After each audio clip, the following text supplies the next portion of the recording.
Hey everyone, welcome back to another What I Eat in a Day video. Everything I ate on this day was well balanced, delicious, and super easy to make, so I hope this video gives you some good meal ideas and recipes. Everything will be linked in the description box below, so let's go ahead and get started with breakfast. For breakfast on this day, I wanted something very quick and easy because I woke up really hungry. So I started with 2 pieces of this Silver Hills bread, which is great because it has a lot of fiber and a lot of protein. And I gave that just a little bit of a toast, and then I spread on some vegan cream cheese from Kite Hill and raspberry jam.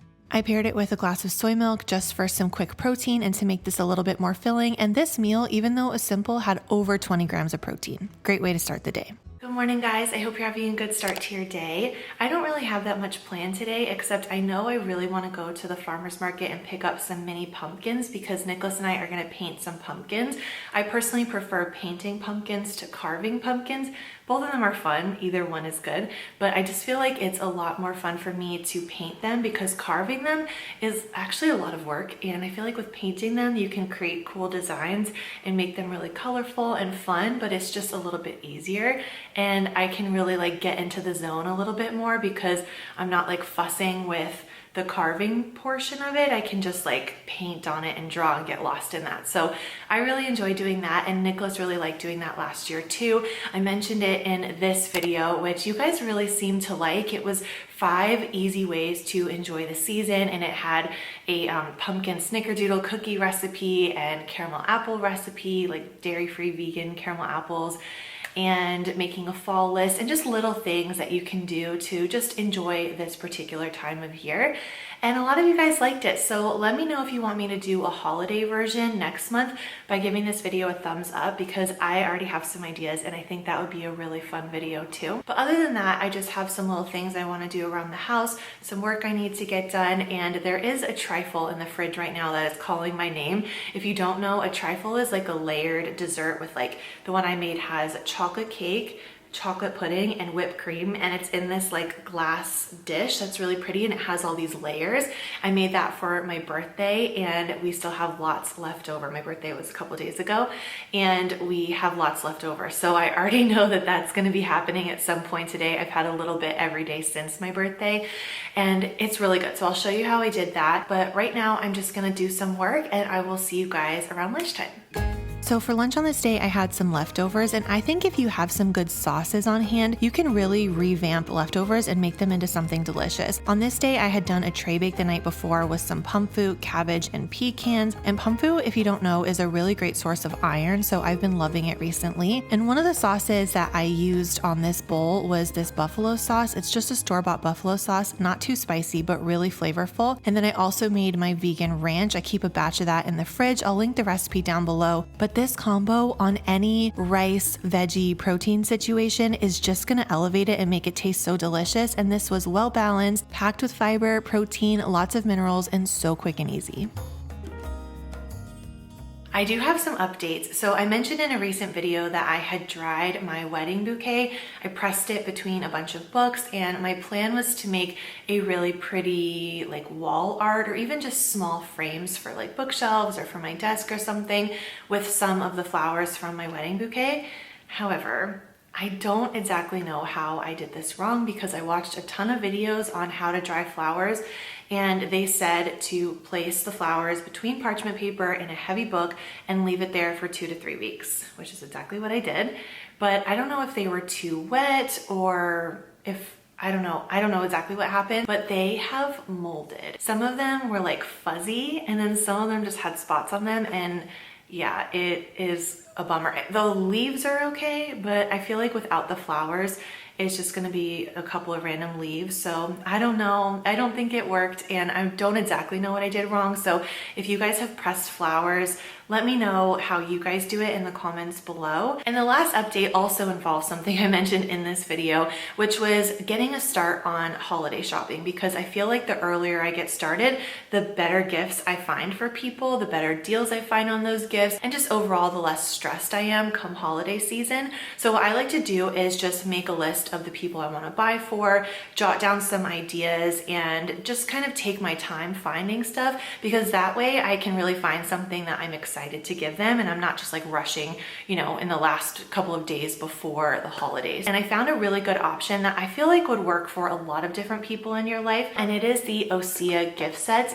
These are such a good value, and this one in particular is the Bestsellers mini collection. There's so much good stuff in this, and I feel like whoever you buy it for is going to be so stoked, because in here you get the Ocean Cleanser, you get the Hyaluronic Sea Serum, you get the Atmospheric Protection Cream, which is one of my favorite moisturizers. It just feels so good on the skin. Very hydrating, but not greasy, not too heavy. You also get my all-time favorite Osea product, which is the Undaria Algae Body Oil, the Anti-Aging Body Balm, which I always say is amazing when you're taking pictures, when you want to have really healthy, glowy skin. Like I like to put it on the high points like collarbones, shoulders, on my legs, on my arms.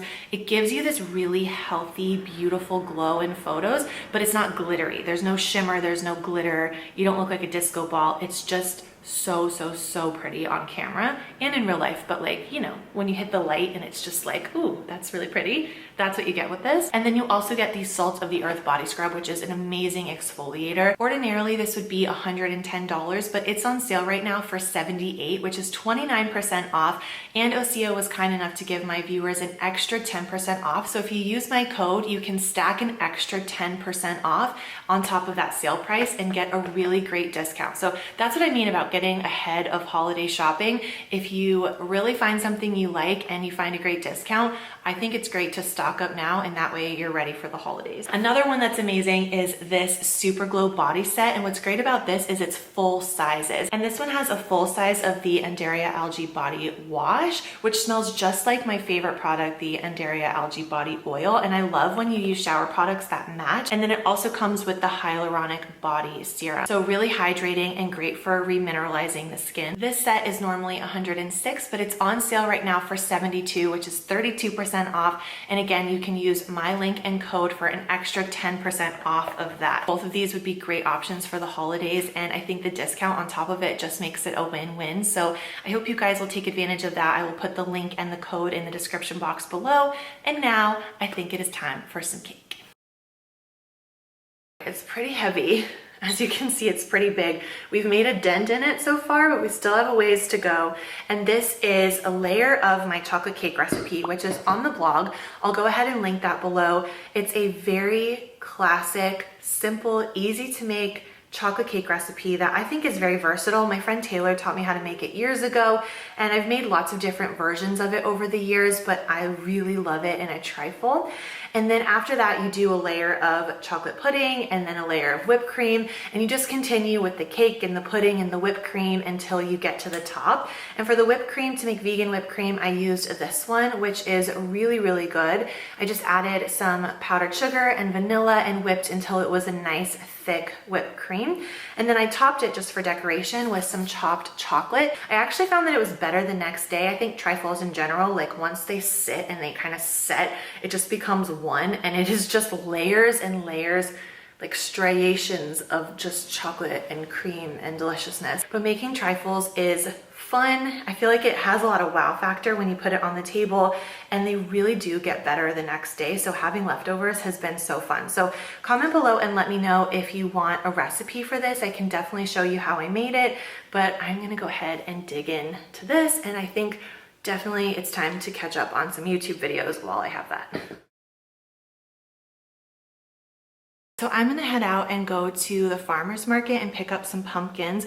I'm trying to get there really early because it's right before Halloween when I'm filming this, and I do feel like a lot of people are gonna have the same idea. So gonna get there early, grab a couple of pumpkins for painting, and then it'll be time to come home and make dinner. I'm gonna make, okay, so it's a very simple recipe. I don't even know if it's a recipe. It's like just a thing that we make a lot, and I wanted to show you because one, it's a great weeknight meal when you don't need a recipe. You just want something that is easy and hearty.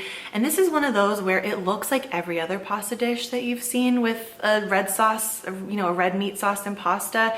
But there's something about making it this particular way that I think, one, simplifies it, and two, like the flavors are very robust. And ever since I started making it like this is our favorite way to have it. So I'm gonna show you how I do that when I get back from the farmer's market, but let's go do that first.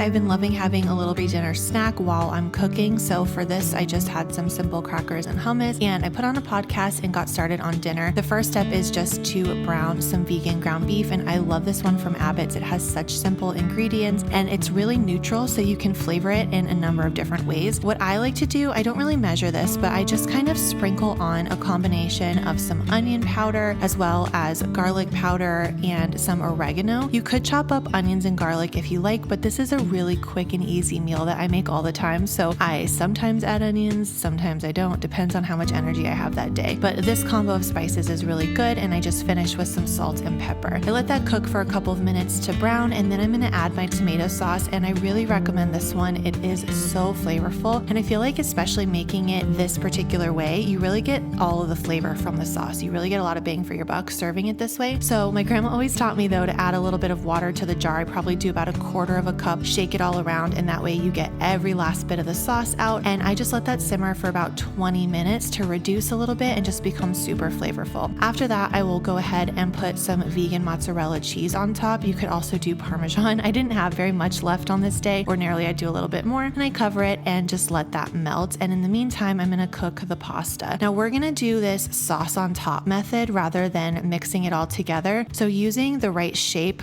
pasta, I think, really makes a difference. So rigatoni is great because it really holds on to that meat sauce, and you want to season the water pretty well with a good amount of salt so that the noodles themselves have flavor. We're not going to mix the pasta together with the sauce, which we always had this growing up and I always hated it. I wanted it to be mixed together like I saw everyone else do on TV, but now I really love it because you get a lot of concentrated flavor from the meat sauce and the noodles are flavorful, and I feel like it's just more robust this way. So we've really been enjoying it. Nicholas likes his with some red pepper flakes on top, and I serve this with just some simple green beans. Looks like a very plain dinner, but I will tell you it is delicious and one of our favorites. We ended the night by watching the last episode of Only Murders in the Building. I love this show and I really hope it comes back for another season. But that is everything that I ate today. I hope you guys enjoyed this video. Thanks for hanging out with me, and I will see you in a video very soon.